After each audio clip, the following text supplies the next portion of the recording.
difference as well as in number. Teachers should shift the activities to the abilities, needs, and interests of the class. Wherein, the teacher should adjust for the students, for the limitations. Yes. Then, the last is the teacher should provide for evaluation, wherein it is the very important in conducting the recitation because there is always room for improvement, especially for the pupils. And then, it is good to train the children to be critical of what they see, hear, and do. Giving polite and discreet comment should be developed and encouraged in the classroom. That's all for my report. And now, I will give the camera for the next reporter, Julie Bell Lino. There are conditions necessary for an effective recitation. First is the good environment. It means that the class is free from distractions. The classroom must be quiet, well-kept, clean, well-lighted, and well-ventilated room because this is the ideal setting for a good recitation. There are causes of distraction. The first is the teacher himself. Because of his mannerisms, habit of leaning on the blackboard, walking back and forth, and etc.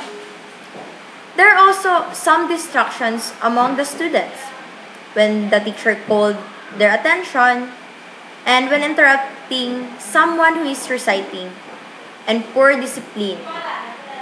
For example, may dalawang estudyante na nag-uusap sa likuran while the teacher is discussing in front. So, as a result, the teacher was distracted and called their attention. So, it must have a good environment. The second one is the mastery of the subject matter on the part of the teacher. Because the teacher who is worried that his class may ask questions or raise questions that he cannot answer. So, every teacher should strive to have a good command of his subject matter because no recitation can be successful if the teacher shows that he lacks mastery of the subject. So, the third one is interest and enthusiasms are contagious. The teacher motivates the recitation and uses devices to arouse the sustain of interest of the class. So, for example, like the teacher telling jokes, or the teacher must have a sense of humor because the teacher who loves their job or who is proud to be a teacher doesn't get tired easily. Cautions in conducting recitation. There are few reminders to minimize poorly conducted recitations. First is the pupils should recite for the class, not for the teacher itself. Because we are trained for democratic living, because we are free to say what we feel and what we are thinking. And the second one is the pupils. Second one is the pupils should not be allowed to do as they please in the classroom because good discipline should always prevail inside the classroom. So the third one is no one should monopolize the recitation, especially the teacher, because the teacher should stick to the topic, not going anywhere the topic, and it should be direct to the point so that the student would easily understood what she is teaching or discussing. The fourth one is the teacher gives his students every chance to recite and aims for even distribution of his questions and activities. So, the teacher must be the guide and the director of the activities, not the sole performer.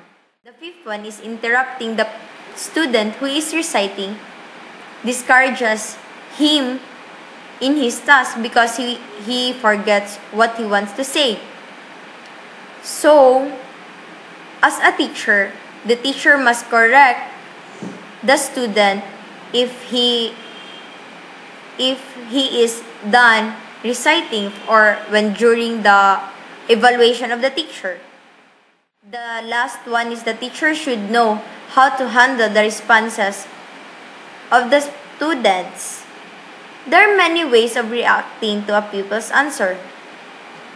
Correcting wrong answers will take a lot of discretion and sympathy on the part of the teacher. So, to do is a sure way to discourage the other pupils to recite.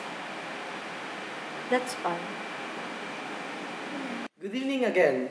Now, I will be discussing to you about the socialized recitation. The type of this recitation geared to greater socialization of the individual used to train youth to democratic living.